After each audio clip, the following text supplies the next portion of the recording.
சத்குருவே சரணம்.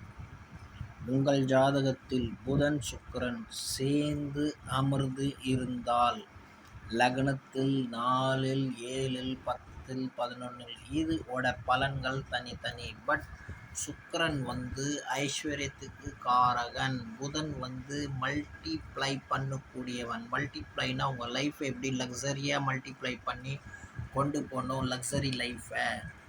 சுக்கிரன் ஐஸ்வர்யத்தை கொடுப்பார். அதை எப்படி மல்டிப்ளை பண்ணும், கணக்கு ரீதியாக, அறிவு ரீதியாக, புத்தி ரீதியாக, யுக்தி ரீதியாக, பல நல்ல சிந்தனைகள் ரீதியாக, எல்லா விதமான அறிவு மூலியமாக அதை எப்படி எடுத்துகிட்டு போய் கொண்டு போகணுமோ இதை கொடுக்கக்கூடியவர் புதன் பகவான்.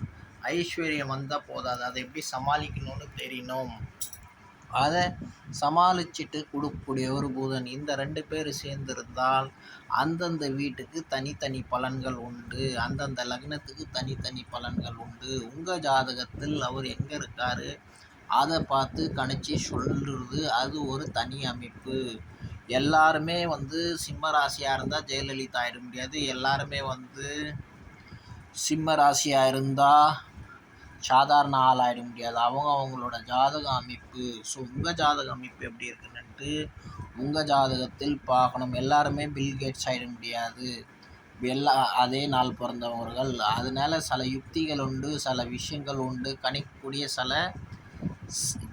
சிந்தனைகள் உண்டு, விஷயங்கள் உண்டு, புத்திகள் உண்டு. அது மூலியமாக அதை எடுத்து சொல்லணும்.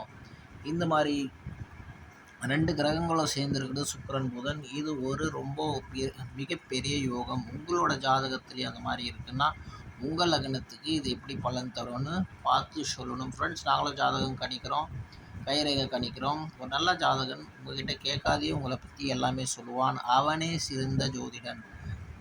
எங்கள் காண்டாக்ட் நம்பர் எங்கள் அபவுட்டில் இருக்குது, நீங்கள் பார்த்து தெரிஞ்சுக்கலாம். சத்குருவே சரணம்.